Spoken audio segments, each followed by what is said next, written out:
بیماری کے اندر مبتلا کیے گئے. یونس علیہ السلام مچھلی کے پیٹ میں رہے. سارے انبیاء علیہ السلام کی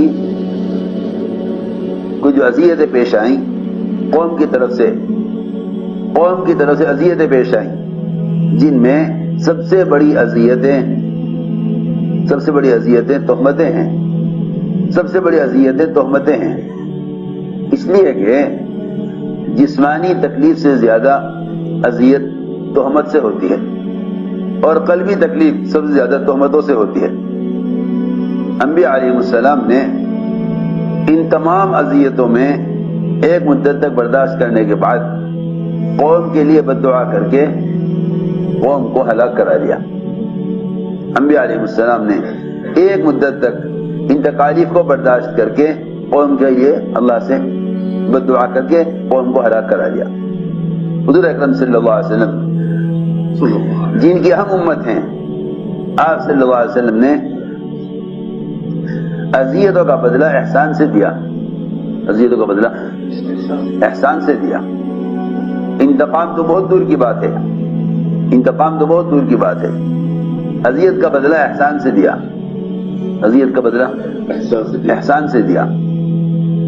اس لیے آپ صلی اللہ علیہ وسلم تمام انبیاء سابقین میں آپ اذیتوں میں آگے بڑھ گئے، اذیتوں کو برداشت کرنے میں آگے بڑھ گئے. اس لیے کہ آپ صلی اللہ علیہ وسلم نے اذیت کا بدلہ احسان سے دیا. اور یہ حقیقت ہے کہ اگر کوئی شخص اذیت دینے والوں پر احسان کر دے تو وہ اللہ تعالی کے یہاں کام کرنے والا شمار ہو جاتا ہے. اللہ کے یہاں کام کرنے والوں میں شمار ہو جاتا ہے. یہ پکی بات ہے. کام کرنے والا اس وقت تک کام کرنے والا سمجھا نہیں جائے گا اگر اس کے دل میں اللہ اکبر اگر دل میں غیروں سے بھی انتقام کا جذبہ ہے تب بھی کام نہیں کر سکتا. اگر غیروں سے انتقام کا جذبہ ہے، غیروں سے انتقام کا جذبہ ہے، غیر مسلموں سے کہہ رہا ہوں کہ اگر داعی کے دل میں غیر مسلموں سے بھی انتقام کا جذبہ ہے تو یہ کام نہیں کر سکتے. دعوت کا کام کرنے کے لیے غیروں کے سے بھی انتقام کے جذبے کو نکالنا ہوگا. جب غیروں سے انتقام کے جذبے کا نکالنا شرط ہے اس کام کے کرنے کے لیے، پھر سوچنے کی بات ہے کہ عام مسلمانوں سے یا اپنوں سے انتقام کے جذبے کے ساتھ کیسے کام والے شمار ہو سکیں گے. اس لیے بنیادی بات ہے یہ کہ اس کام میں صبر کا مفہوم اور صبر کا مطلب پورا ہو نہیں سکتا جب تک ستانے والوں پر احسان نہ کیا جائے. یہ میں نے عرض کیا کیونکہ دعوت کی سنت یہ ہے. سب سے پہلے دعوت کی سنت یہ ہے کہ ستانے والوں پر احسان کرو. احسان کرو. اگر تم ستانے والوں پر احسان کر رہے ہو تو سمجھ میں بات ثابت ہو جائے گی. اللہ تعالیٰ دیکھ لیں گے کہ یہ ہدایت اور اصلاح اور امت کی نجات چاہتے ہیں. اور اگر جذبہ انتقام کا ہے تو انتقام کا جذبہ رکھنے والا دنیا میں اذیتوں کا بدلہ چاہتا ہے. انتقام کا جذبہ رکھنے والا دنیا میں اذیتوں کا بدلہ چاہتا ہے. اور یہ بات طے ہے کہ جو شخص دنیا میں کی چیز کا بدلہ چاہے گا اس کے لیے آخرت میں نہیں ہے. آخرت میں کوئی حصہ نہیں. اس کا جو دنیا میں بدلہ چاہے اس کا آخرت میں کوئی حصہ نہیں ہے. جو دنیا میں بدلہ چاہے اس کا آخرت میں کوئی حصہ نہیں ہے. اس لیے سب سے بنیادی صفت یہ ہے کہ اس کام میں انتقام کے جذبے سے نہ چلو. اس لیے کہ صبر کی صدا اور صبر کا مطلب اور صبر کا مفہوم ثابت ہی نہیں ہوتا جب تک ستانے والوں پر احسان نہ کیا جائے. یہ بھی نہیں کہ ستانے والوں سے بدلہ نہ لیا جائے بلکہ صبر کی سزا یہ ہے، نبوت میں صبر کی سزا یہ ہے کہ ستانے والوں پر احسان کیا جائے،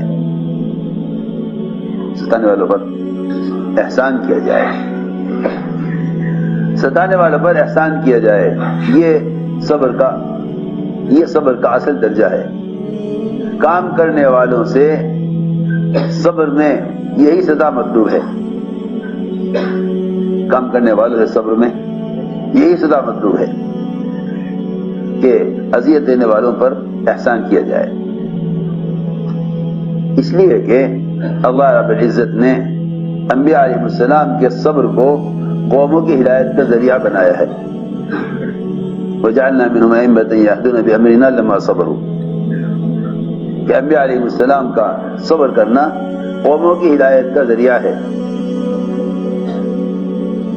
حضور اکرم صلی اللہ علیہ وسلم کو صبر میں آزمایا جاتا تھا، صبر میں آزمایا جاتا تھا۔ آپ کے صبر کو آزمانے کے لیے اور آپ کے صبر کو جانچنے کے لیے آپ کے ساتھ بتکلف زیادتی کی جاتی تھی، آپ کے ساتھ بتکلف زیادتی کی جاتی تھی۔ آپ کے صبر کو جانچنے کے لیے آپ کے ساتھ بتکلف زیادتی کی جاتی تھی۔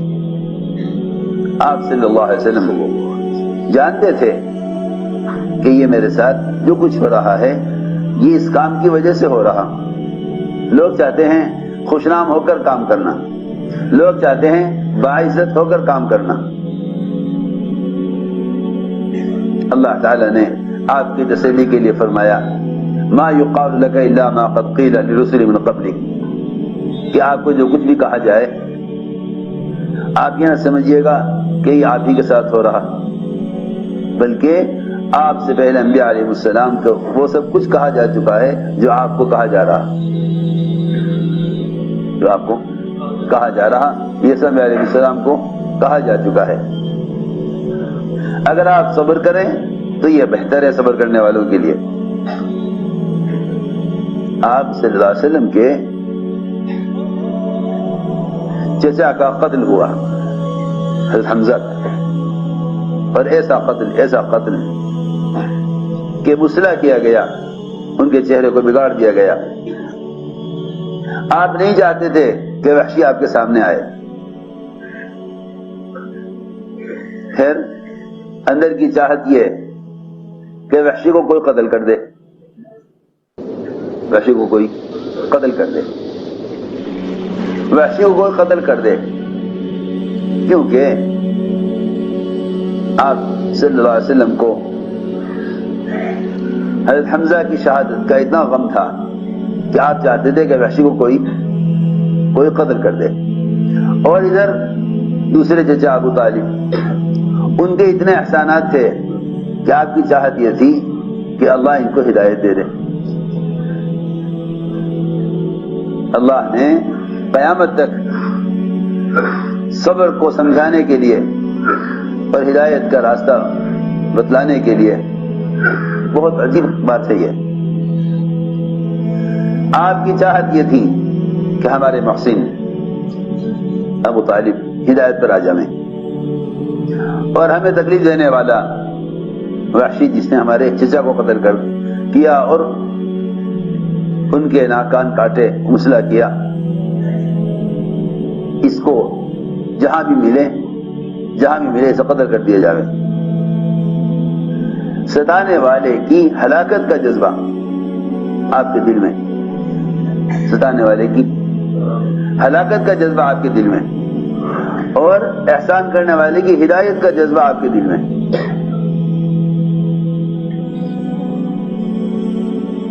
ستانے والے کی ہلاکت کا جذبہ، احسان کرنے والے کی ہدایت کا جذبہ، اللہ کی شان، اللہ نے اس کا الٹا کیا،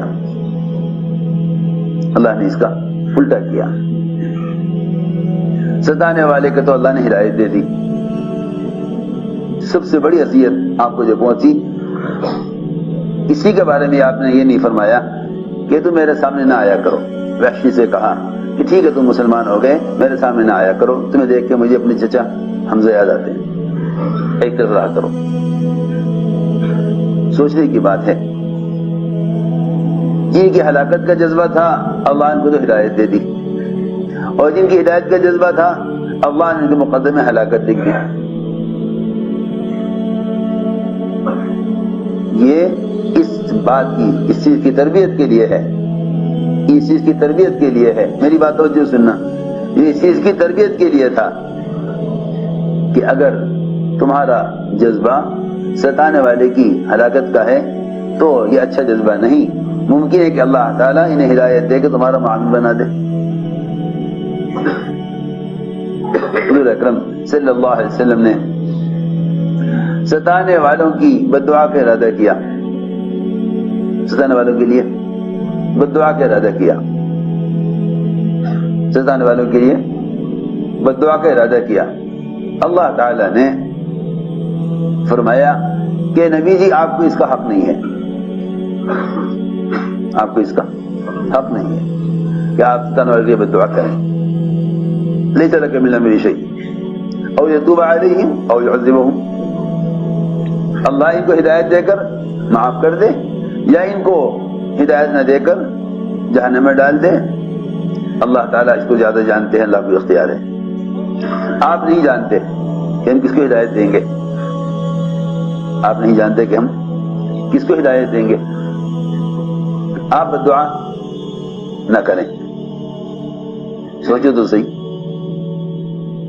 یہ تو ملے گا نبوت میں کہ آپ نے ستانے والوں پر احسان کیا. یہ نہیں ملے گا کہ ستانے والوں کے لیے بد دعا کی ہو، ارادہ بھی کیا ایک مرتبہ تو اللہ نے منع کر دیا کہ نہیں، آپ ان کے لیے بد دعا نہ کیجیے. آپ ان کی ہلاکت چاہتے ہیں اور اللہ تعالیٰ کے علم میں ان کی ہدایت ہے. اللہ کے علم میں ان کا ہدایت پر آنا ہے، اللہ کے علم میں ان کا ہدایت پر آنا ہے، اور آپ چاہ رہے ہیں کہ ہلاک ہو جائیں. چنانچہ جن ستانے والے کفار کے لیے بد دعا سے آپ کو روکا گیا، وہی مشرکین اسلام میں داخل ہو کر آپ کے معاون بن گئے. بہت عجیب بات ہے. جن کفار نے آپ کو ستایا وہ کل اسلام میں داخل ہو کر آپ کے معاون بن گئے. اس لیے بد دعا سے روک دیا کہ آپ نہیں جانتے. آپ ایک ستانے والے کے خلاف کوشش کر لیں اور اس کے لیے بد دعا کر دیں، اور کل کو اللہ کی طرف سے وہ آپ کا معاون، مددگار اور دین کا داعی بننے والا ہو. آپ تو حال کو دیکھ رہے کہ اس وقت ہی کیا کر رہا، اور اللہ تعالیٰ اس ستانے والے کے مستقبل کو دیکھ رہے کہ کل اسے کیا کام لینا ہے، کل اسے کیا کام لینا ہے. عمر رضی اللہ تعالی عنہ ایک یہودی کے اسلام کی تمنا کرتے تھے، اس لیے کہ وہ یہودی حساب کا ماہر تھا. یہودی حساب کا ماہر تھا. چاہتے تھے کاش یہ یہودی مسلمان ہو جاوے تاکہ میں اس کو مسلمانوں کے بیت المال کا محاسب اور سیہ بنا لوں. کیسے وسیع دل تھے کہ غیروں کی صلاحیتوں سے فائدہ اٹھانے کی تمنا کرتے تھے. غیروں کی صلاحیتوں سے فائدہ اٹھانے کی تمنا کرتے تھے. یہاں اپنے کچھ صلاحیتوں کے ضائع کرنے کے جذبات ہیں، یہاں اپنی کی صلاحیتوں کے ضائع کرنے کے جذبات ہیں، وہاں غیروں کی صلاحیتوں سے فائدہ اٹھانے کا جذبہ تھا. وہاں غیروں کی صلاحیتوں سے فائدہ اٹھانے کا جذبہ تھا. اللہ تعالیٰ ایسے لوگوں کو کیوں نہ امت کی ہدایت کا ذریعہ بنائے جو ان کے باطل کفر پر ہوتے ہوئے ان کی صلاحیتوں سے فائدہ اٹھانا چاہتے ہوں. حضور اکرم صلی اللہ علیہ وسلم ابو سفیان کے اسلام لانے سے پہلے صحابہ کے سامنے ابو سفیان کی صلاحیت، استعداد اور سمجھداری اور تجربہ کاری، اس سب کا تذکرہ صحابہ کے سامنے فرماتے تھے. اس سب کا تذکرہ صحابہ کے سامنے. غیروں کی صلاحیتوں سے فائدے اٹھانے کی تمنا کرنے والا اپنوں کی صلاحیتوں سے کتنا فائدہ اٹھاتے ہوں گے. اس لیے میں نے عرض کیا کہ صبر کی حقیقت کو اور صبر کے مفہوم کو پہنچ نہیں سکتے ہم جب تک ہم دعوت میں سنت پر نہ آئیں. ہمیں تو ابھی ہمارے سامنے ہفتے کے 2 گشتیں ہیں، مہینے کے 3 دن ہیں، سال کا چلہ ہے. یہاں تک تبلیغ کا تصور ہمارے ذہنوں میں ہے. حالانکہ یہ غور کرنا چاہیے کہ وہ کون سی بنیادی صفت ہے